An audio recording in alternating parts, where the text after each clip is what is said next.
Hi all, I'm Boaz Ben David from the IDC in Israel. As Marie Curie alumni, our challenge is to get students engaged in our science, and this is not an easy challenge, specifically in my case when it is cognitive psychology. What we decided to do here is to use different methods of videos to get students engaged in our work. We show you a sample of these videos right now, and if you want to use the full videos, you can find them down here in the description of the video. And good luck. Bye-bye from Israel. This video will be sort of an introduction to the first part in a trio of semesters where we'll plunge in the world of cognitive psychology. For example, the basic idea is that we are no different than a mouse. So we can take this mouse, place it in a box, and we can now manipulate the independent variable. For example, for how many hours do we prevent water from this mouse? So here is the paradigm. We have an independent variable, how many hours of being without water in the box, and we have a dependent variable, which says, will he push the lever? Will he learn quickly how to push the lever?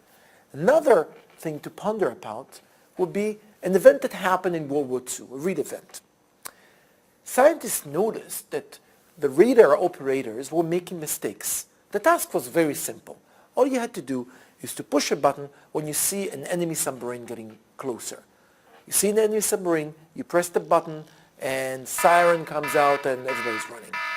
You don't see a yellow submarine, you don't push the button. To sum up, the basic idea of cognitive psychology is that you cannot explain human behavior just as a system of stimuli and responses, as a system of reinforcements. There is something else.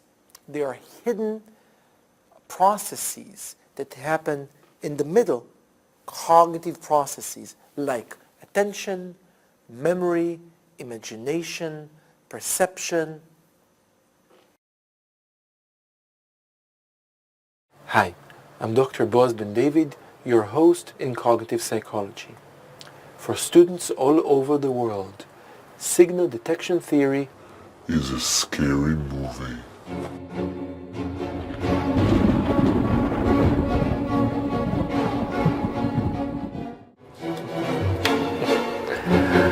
But here at IDC, we give you your hand. We provide you with the tools to beat the fear.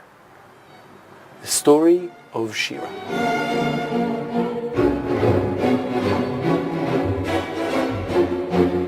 Shira has a phone.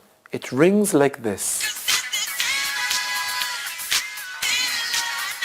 Shira listens to music using speakers. It sounds like this. I hold my head erect. And now for the real story, your chance to practice what we've learned today. Let's say Shira is out buying a new, big, huge stereo with a subwoofer and everything. Now the music will be much louder. What will happen? Well, the ringtone will be less distinct. Therefore, there will be a change in the perceptual sensitivity. The D prime will become smaller, and we can reasonably assume there will be less hits, and we have less correct rejections. The signal is less discriminable than the noise, and the two functions get closer. As you can see, when I placed the headphones on his head, I made sure that no external sounds would enter the ear, so only the sounds I make would be heard by the participant. I explained to the participant that there will be a range of sounds that he will hear. Some of them will be loud, some of them will be soft, some of them will be high tone, and some of them will be low tone. And his task is very simple, to press a button when he hears a tone. The first one assumes that there is a threshold in the world. We assume that there is one point in the physical world above which we can sense everything, and below that point there is nothing. Your take-home message. Your question dictates the tool you choose to test, and the tool dictates the type of answer you can get. שלום, קוראים לי דוקטור בועז בן דוד, ואני המנחה שלכם לקורס מבוא לפסיכולוגיה קוגניטיבית. והיום אנחנו בגן אדום, הגן של הבת שלי נוגה, ואנחנו נדבר על אשליות חזותיות, ונראה שזה כל כך קל שגם ילדים בגיל 6 יכולים להבין את הכל מהר. אני רוצה היום לספר לכם סיפור על כך שמה שאנחנו רואים וחושבים שאנחנו רואים זה לא באמת תמיד מה שיש בחוץ. אני אראה לכם משהו שנקרא אשליות. אשליה זה כשאנחנו רואים משהו בטוחים שהוא מה שאנחנו רואים, ובסוף מתברר שהוא לא באמת ככה בעולם. אז אני אתן לכם דוגמה ראשונה. בואו נסתכל רגע על הציור הזה כאן. תגידו לי בציור הזה, אם אתם חושבים שבעולם האמיתי שני ילדים באותו גודל.